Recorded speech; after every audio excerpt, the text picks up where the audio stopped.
So here we go.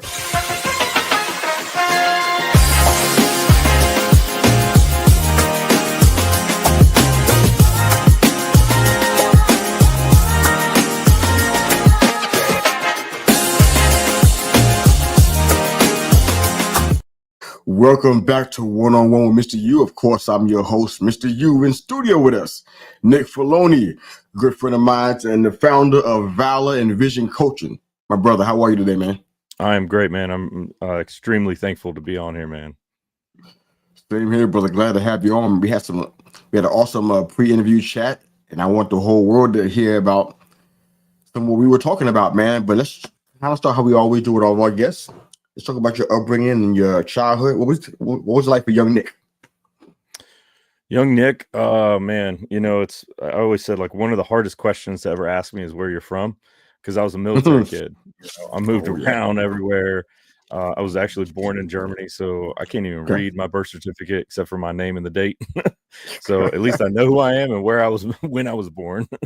And but no, it was good. It was my dad's tour in Germany at the time during his time of service. He was in the Army, West Point grad, played football for West Point as well. So big, go Army, beat Navy, and so any of my Army brothers out there are definitely excited when you hear that. And but yeah, good stuff. 27 years he did. So we moved around. He did not leave the Army until I was a senior in high school, so the whole time. And then I went off to college, and after living all over the place, and then I realized I continuously needed to have a change of scenery, have a change of place of where I was at, because that's what I did every 2.5 years on average. You move to a new location, and so. Good and bad out of that. Definitely brought me up in a nice way of well-roundedness, of enjoying people of different areas, different countries, different cultures, different points of view. And it really helped me have a perspective of loving humanity, if you will, no matter where you're from, and enjoying the differences that we all get to have no matter where we're at. Went off to college. 9/11 happened. While I was a sophomore in college, and that reminded me of the patriotic bone in which I was born with.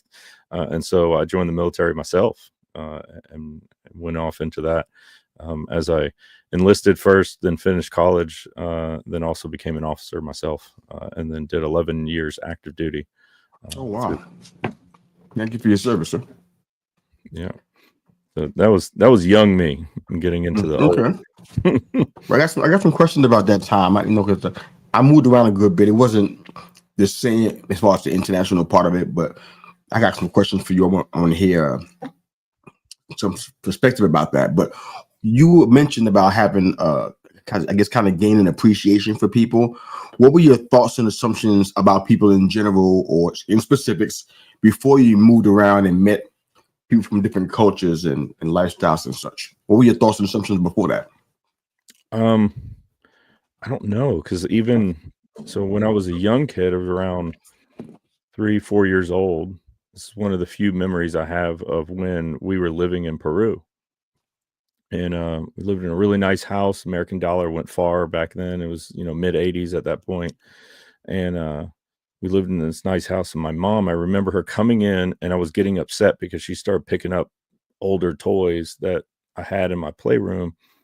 And I was like, those are mine. I just remember being mad that she was taking my stuff. And she said, it's okay, come with me. And she grabbed this big bag of toys I wasn't playing with anymore and grabbed my hand and took me outside and went around the back of the house and around the back of the nice fence in the backyard that we had and everything.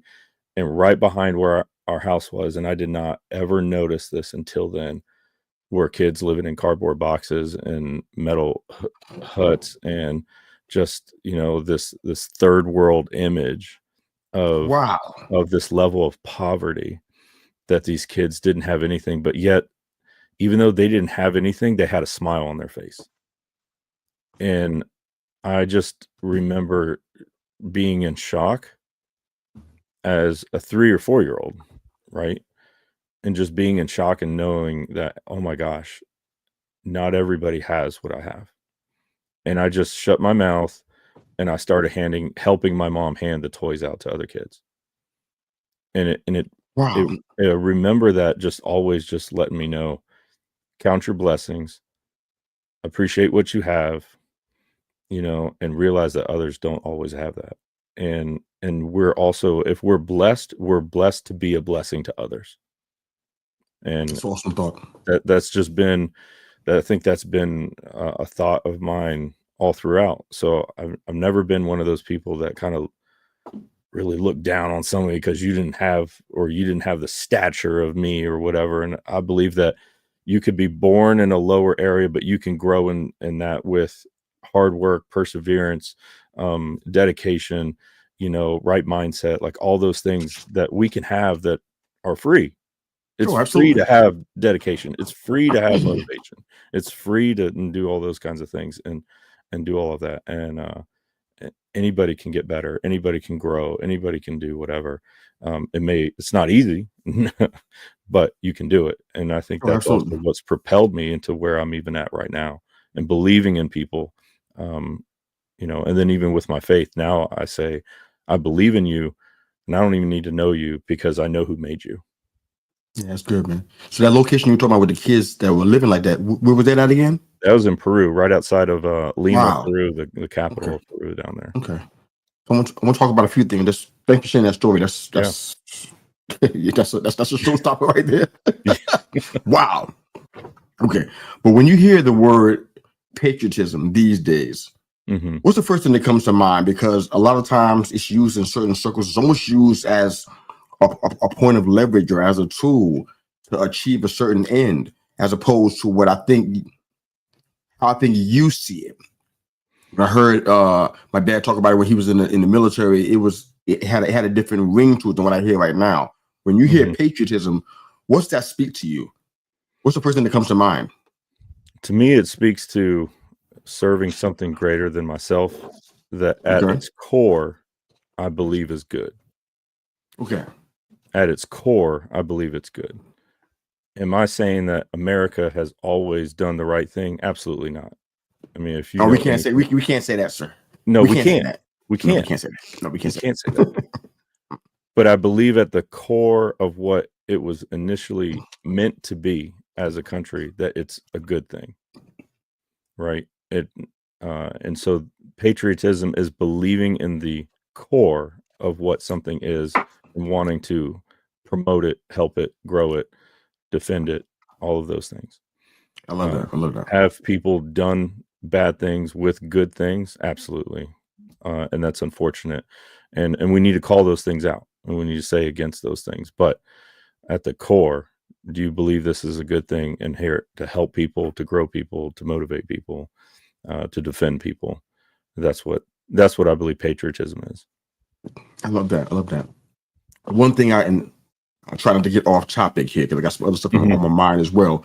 But it's kind of tragic when somebody goes through some things and doesn't learn anything from it. And that's something I see that very, very often in certain circles. You moved around a lot, lived in different places, was acquainted with different cultures. Tell me what's two huge life lessons you learned from all that time of moving around and meeting different people and experiencing these different cultures and life and people. What's two huge life lessons that you pull from that you can share with us? People matter. People matter. People matter. Okay. People are everything. You can say, well, I do this for the greater of the organization. Well, an organization is nothing without its people.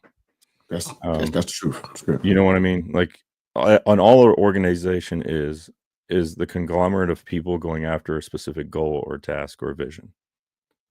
That's what an organization is. Now, is it run this way? Does it, a company goes after and produces a product, and the people together that produce, manufacture, distribute, sell, support that product, that is just a group of people going after a vision of having that great company, whatever the case may be. Nonprofit, same thing. Any organization, it's all about people. You can add AI and all this kind of stuff, but still at the back, at the button of AI is still a person. There's still a person operating AI. AI has not become, as far as I understand, and I hope it doesn't, become self-aware, and then we're in a Terminator 2 kind of scenario with Skynet or anything. The AI robot era. It's not right. Not You know what I mean? But that's ultimately, it's about people, and people matter. People are. That's what it's all about. And so you have to care for them, and you have to lead them well.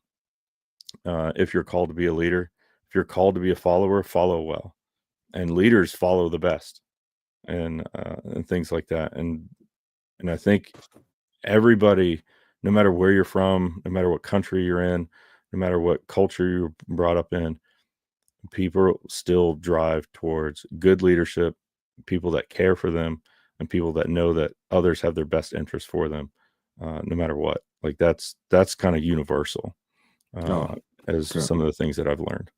Okay, I love that. And we talked a lot about your military service. I kind of shared a little bit about what my pop experienced, and we can get into some more details. But we talked a lot about your military time and identity. So I want to ask you this before you kind of start sharing the story, your time in combat, your 2 tours to Iraq and everything, and 11 years active.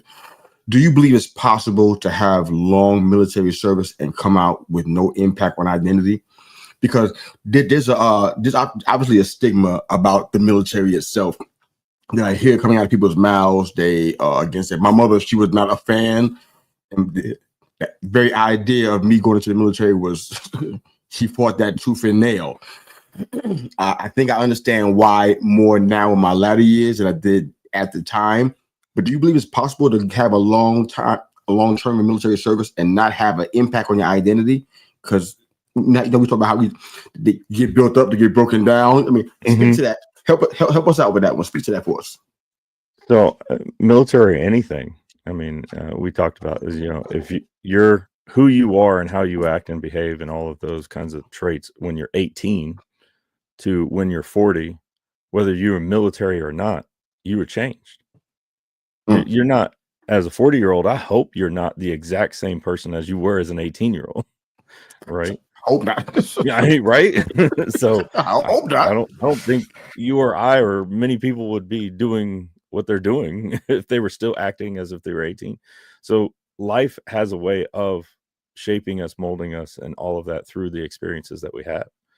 And of course, the military is no different. And you're going to have immense experiences. You're going to have immense and intense times in there by design, because the military is designed to be the instrument of defense for the nation, right? And so we have to be built to do exactly that for the nation. Military is not a nonprofit organization to hand out teddy bears, right? The military is there to make sure that we are protected and our freedoms are maintained. That's ultimately what it's there for.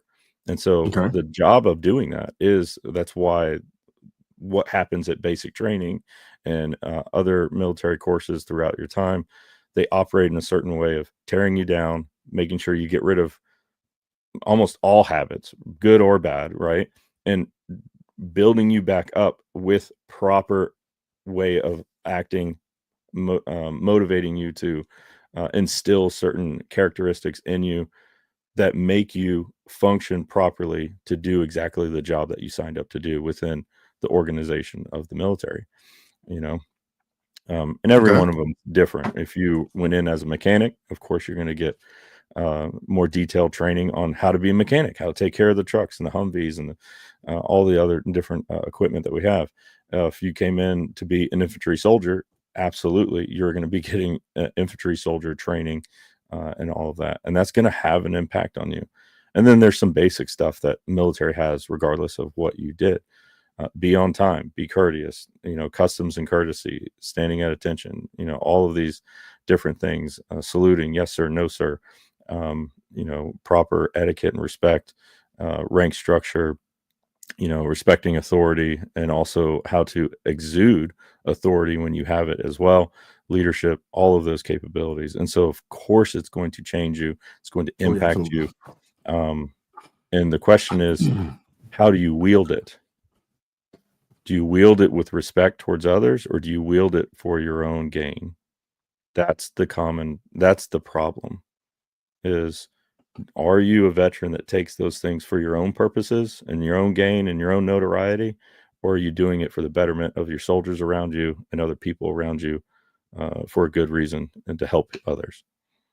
Makes sense.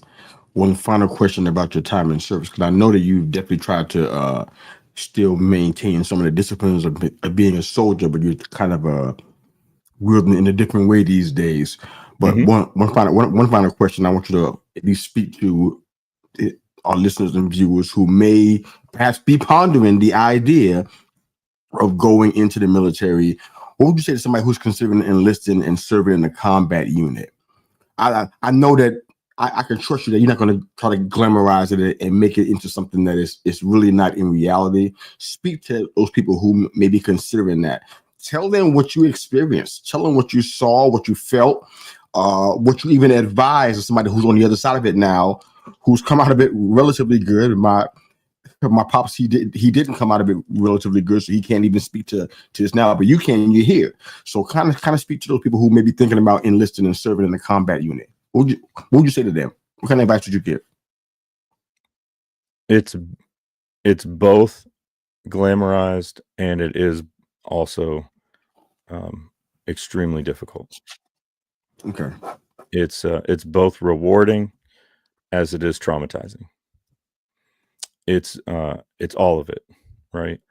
And if you do actually get deployed and to put the skills that you were trained and taught to use in an actual combat scenario, it can be rough.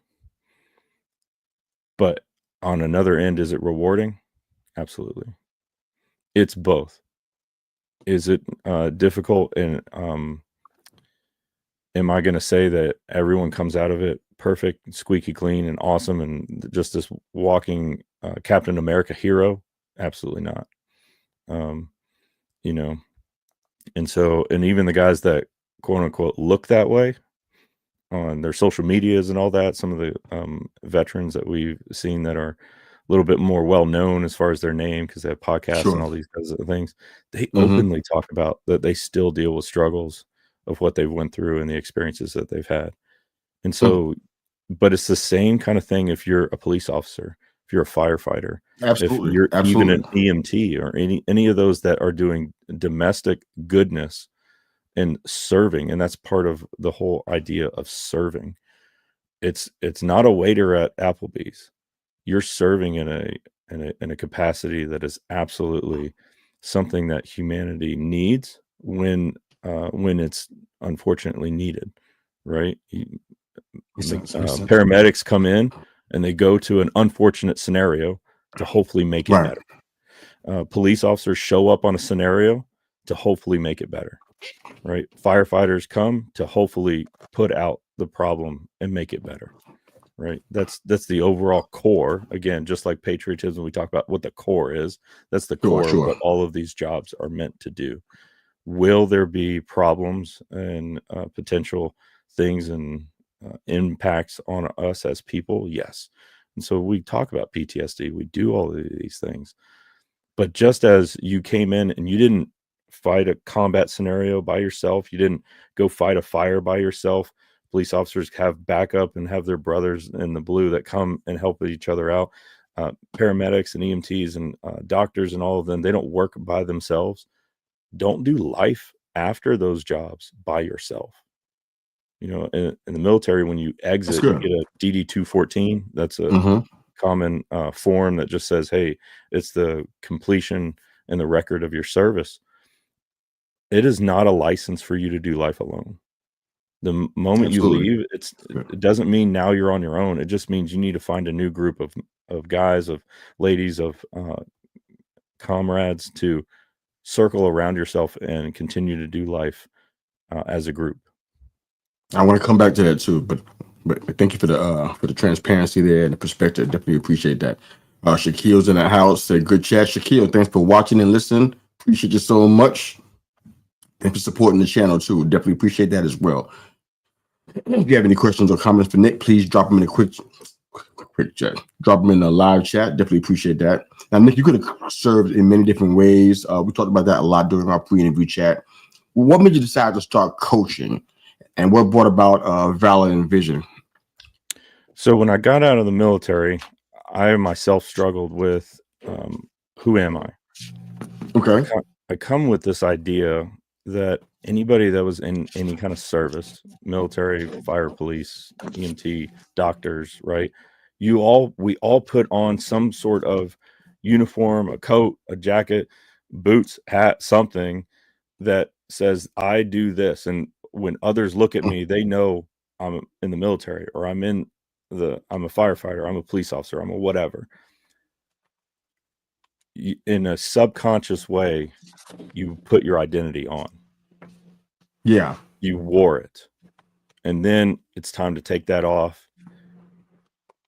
And then now it's permanently taken off. And it's like, I don't put that on anymore. And yeah, I didn't need the uniform to tell me who I am, but there's a level of who am I outside of the organization now that I'm not dressed in that. And now I get to go to American Eagle or wherever to buy clothes and all that kind of stuff. That was I'm not a stylist type dude. I'm not like, oh man, all about style. So I have no idea. I know that's right, because you went to American Eagle to find clothes. She's like, some days she's like, oh, that's a good job, and then other days she's like, I don't know what you thinking. Let her go with you to the store rather than go to American Eagle by yourself. This is not. Yeah, no. What you need to be doing. No, go with a friend that knows what they're doing. But ultimately, I struggled utilize the mirror. Yeah. And a couple of years later, my wife and I were having our first son, and he came out, and then we got a house. We're outside of Philadelphia in southern New Jersey here, and I said, I have this feeling I really want us to go to church with our children. I want not just me, but I want another entity basically to help with morality for my children. I don't want to be the only source, and then I know society is not doing the right thing. And so we started going to church, and that's when God really snatched me up. Okay. And to the point where I felt the call later, and I went to seminary through Liberty University and got a master's in theology, and it's kind of redirected my course towards, Christian leadership. Worked for a church for 2 years at a new church now as the men's director there. So I've always had this belief that people can be better. And I started really learning and understanding that I have kind of like a gift to be able to sit down, work with people, help them, motivate them, encourage them, let them know that, hey, it's okay. If we mess up, we can stand back up, and we can move forward, and we can still do better today. Like, let's do something today that tomorrow is going to thank us for, Okay. That's good. And so that's where coaching kind of came in. I had another veteran friend of mine that is a counselor and family life and marriage counselor. And he's like, brother, man, you sit down with people like I've never seen. You're just really good with like connecting with people.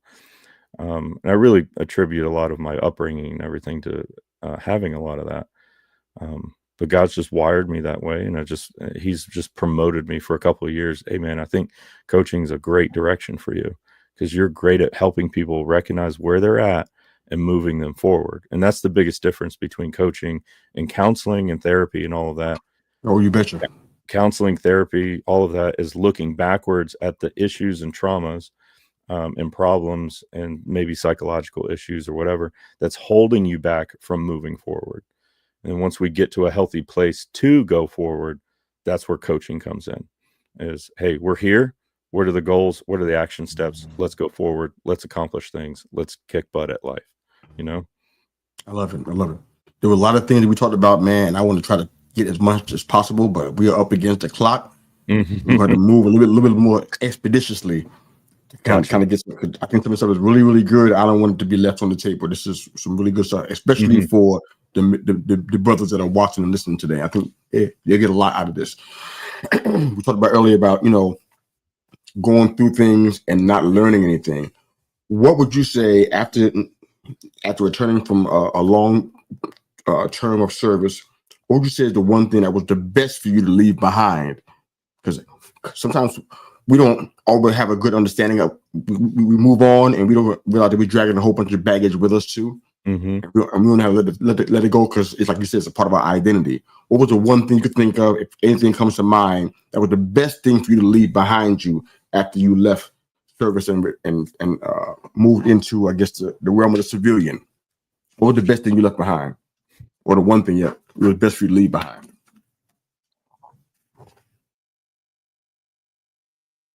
Best thing to leave behind, I would probably really kind of go with, you need to analyze and go, what were healthy traits and habits and what are toxic ones? What were coping mechanisms that are not going to help me move forward in my life and accomplish the goals that I need to do? And unfortunately, with the stressors of the military, sometimes we fall into unhealthy coping mechanisms, which can be habits or even turn into addictions. And those things, get help. Make sure that you leave that behind, let it go. And if you're doing any of those because of unforgiveness, we need to forgive. We need to forgive. That's good, man. That's good. I like that. You talked about community, and I feel like that's a really big part of your journey. It's definitely a big part of mine, and you and I connected on that in our previous discussions. Did you think it was easy in hindsight to locate a positive community and to I guess it really engage it fully? I know as men, just to take the military part out of it, just the whole the men part, we struggle. Men have a bad rap out here in the world. People don't realize what we deal with as a man. But one thing we struggle with is the willingness to connect with other men. Did you find it easy to locate a positive community? How did you engage that? Well, try to answer that briefly as much as you can. I got more questions for you, but how'd you handle finding that community and then engaging it fully? The real quick answer is no. It was not easy. No, it's not easy. It does take some effort, because it's not like the military or any of these where you're just put into a circle of guys that are organic, right? A lot of times in our adult life, it's now your closest friends are really who you work with, because you see them so often. It's just friendship or community by proximity is really kind of how that works. And in all reality, it's tough. Now, thank the Lord in a certain way or to a degree for social media and things like that, and I'm able to keep up with friends that have gone to many different states and are doing different things. But it's kind of hard for my buddy that's sitting in Arizona for me to sit down and, have a meal with him and a good chat. I miss that. There's something about human proximity of literally sitting in the same room together that is much, much different than anything that is trying to supplement that. And so really what's helped me, honestly, was, where do healthy people, or people that are trying to be healthy, at least, because we're not all perfect, right? Nobody's perfect. Right. Where are they congregating? And for me, it just became kind of clearly, for me to grow in my faith, I need to be around other people that are growing in their faith too. And that has helped me tremendously with, trying to be the best that I can be throughout my life. That's really good, man. I like that. Community is a big deal. Excuse me, sir. And also the importance of family, especially in your specific situation. You can briefly share about your family life, but what I want to know kind of more than that is, how specifically has your family been supportive of you? It's one thing. I don't want to use TV and cinema to kind of tell me how that looks. I got a real life person who has gone through hard things, especially in this time of service, and now you're on the other side of it. Trying to find the right way to ask this question. How specifically is your family supportive of you? I don't mean in my family, I love them. It's obvious. I mean, what do they have to do? What do they have to understand about what you dealt with? What kind of, is it like safeguards in place that they know, what? Dad is triggered by a thing. We need to help him here. We need to do this right away. Did that make sense? Right. Speak to that if you can help me No, with that, please. it Yeah. does, and I think that was a struggle for my dad a little bit. At first, when I was in the military, of course, that's easy, right? He fully can identify, gave me tips like, "Hey, man, this is what you need to do. This is how you need to approach this scenario." Things like that. Was definitely a mentor throughout my military time, but that was it. And then after that, when it started going into seminary, going into everything else, my dad was like, "What?" Now he wasn't against it, but he just didn't know. He's like, "This is not an area I can mentor you through. This is something I can just say, I support you, I love you, I'm proud of you for following the calling on your life." And that's it. You know, that there's that. I'm here for you. And if you want to talk about something, and I would say it's gotten to a point now with, you know, having a degree in theology and all of that. Now my parents even actually start coming to me about with religious questions and It's amazing.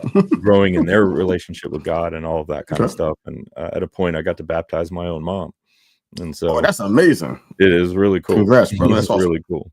So it's just that love and support, you know, really of just being there for you, and you know, that's it. Okay. No worries there. You mentioned something called brain health coaching. Can you briefly get into that? What is brain health coaching and how does this apply to what you're doing? Yeah, so I'm still in the middle of that class right now as I'm growing in it. It's Dr. Amen. He has these brain health clinics actually across the United States. I know there's one in Miami, there's one in New York. I think there's one in Denver. There's a handful of them. Oh, okay. And he's the one teaching this course, and it really kind of goes into the actual health of the organ of our brain, like the actual organ itself, right? We can talk about, you know, positive thinking and affirmations and all these kinds of things. And he's shown through brain scans that actually those do have physical good properties to the organ that is our brain. And then and we can actually heal from physical trauma that has happened. Like if you ever had a head injury, hurt yourself in sports, any of those kinds of things, really big on like, hey, those things can heal through different types of therapy, lifestyle, diet, exercise, supplements. He's really big on omega-3s. Omega-3s are huge for our brain, and they can really help with some personality issues and things like that. Definitely really goes into a lot of ADD and how to really help with how those work. Okay. No, I love this. All right. So one thing that is another, I guess it'd be my last men's issue type question, and that is about the destructive power of isolation, if you will. Ooh, yeah. I know I'm asking you to be brief because I got a few more questions for you and the clock is against us. But what would you say to somebody who has become real comfortable being in isolation? If they're listening and watching right now, what would you say to them to encourage them to find a different path, if you will? We have two words. We have isolation and we have solitude. Right. And then what is the difference? And we need to make sure that we define those two well, so then we can identify the behavior in which we're doing. If we are isolating, we are running from fear, we are running from trauma, we're running from anxiety, we're running from whatever it is that makes us uncomfortable. And we think that being by ourselves makes us comfortable. In all reality, it allows more for our own negative thoughts to start trying to take over even more so. And then we keep running in more isolation, and it just becomes an ugly cycle. There's no real purpose other than just seeking comfort when there really is not much comfort to be had in that. Sure. But in reverse, we're scared to come out and talk to people about, and we think that we're alone in whatever the problem is that we're going into isolation over. Solitude is healthy. That's where you're going into a time of alone with a purpose. You're going to sit in the presence of God. You're going to reflect on how you are and what's going on in your life. You're reflecting on how you're behavior is towards situations that have gone on, positive and negative. You're trying to seek wisdom. You're trying to seek clarity in a situation. You're trying to come to a point where it's like there's purpose driven in solitude. And so nothing wrong with being alone, but why? Are we running or are we seeking? And that's the biggest difference right there. And if we are running, run to somebody. I'm telling you, more people can identify with the problems you're dealing with than you know. Seek help. And people actually care if you actually bring it up. The fact that you don't bring it up and you just think people don't care, that's what's hurting you. That's more. Powerful. Yeah. That's powerful, man. We talked about that a little bit because I think some of your story, it just resonated and maybe just bring up some good and some not so good memories about his life and his health post-military. Now that you're on the other side of things, are there any opportunities for veterans now that you see you could advise on or speak to now? Opportunities for veterans. I mean, one of the biggest things I promote is absolutely, I know it's painful, I know it's annoying, and I know it's tedious, and you have to have patience, which veterans dealing with PTSD don't have, because that's one of the symptoms of PTSD is a lack of patience. Go to the VA and get your stuff. You know, you have to dig. You have to understand what benefits do you qualify for and go after them and get them. Does it take maybe 6 months to a year to get it, or even longer in some cases? Yes, but those are for life. So that year to 2 years is a blip on the map when it comes to the rest of your life. Do not negate those things, because really all you're doing is just hurting yourself. Number two, get help if you need it in whatever area it is, or maybe it's just simple enough as get in community. We have plenty of organizations out there and groups, and I see so many guys on different platforms like TikTok and Instagram and all these different things that are also building smaller communities for veterans to come and check in with each other, help each other. Maybe it's even just have a regular conversation about what's going on in the day, or talk about sports and talk about how the Giants are doing, because I know you're a big fan. I can see it in the background. Oh, don't go there. We don't have time. We don't have time for that this day. No, but it's one of those things like getting a group where a bunch of guys, if you're a sports guy, go talk with other sports guys. But then when the conversation of sports is kind of drawing down, go, hey man, you know, I'm actually not doing too good in my life. And one of the other things is, you know, just turn around and say, you know what? I got areas I struggle too. And you just start opening up a conversation that can be absolutely healing when we do that. Excuse me. I love that. Well, we're about out of time now, but I want to ask you one final question, and I have you let all the listeners and viewers know where they can find all of your work and your coaching and your website and such. And I prepped you in advance because this is always a tough question for folks. Coaching or in the military, what is Nick doing today? What is Nick doing today? No military, no V&V coaching. What are you doing as a career, as a long-term plan? What are you doing? Yeah, what I'm doing is, one, I'm just following where the Lord is leading me, and ultimately, you ain't getting out of it that easy, Buster. I know. I need to have a career. Come on, man. It's tough, man, but it's got to be where I'm helping people.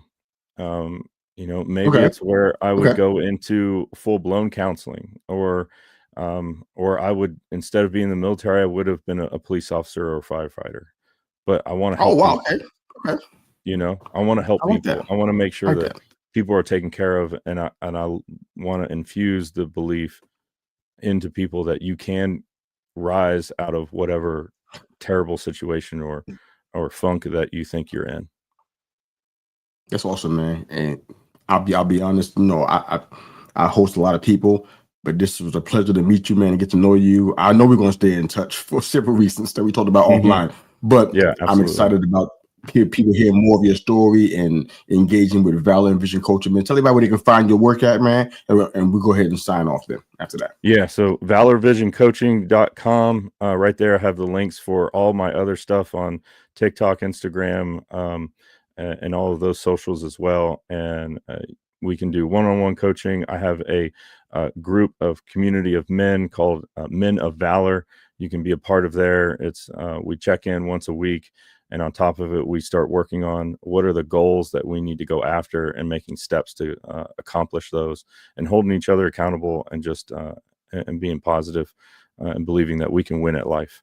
And so I love it. I wish I could join that group. That'd be great. You can. You absolutely can. Come on. All right. So we'll talk about it offline. I want to go ahead and sign off. But thank you, Nick, for this time, brother. This was fantastic. Thank you, Mr. U. I'm excited. Thank you.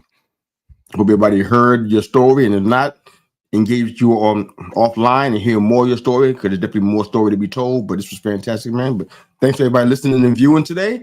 Hope you're having a great day and you enjoyed this episode. Please share it, and please sub us on our YouTube channel, youtube.com @ Call Me Mr. U. Please hit the sub button.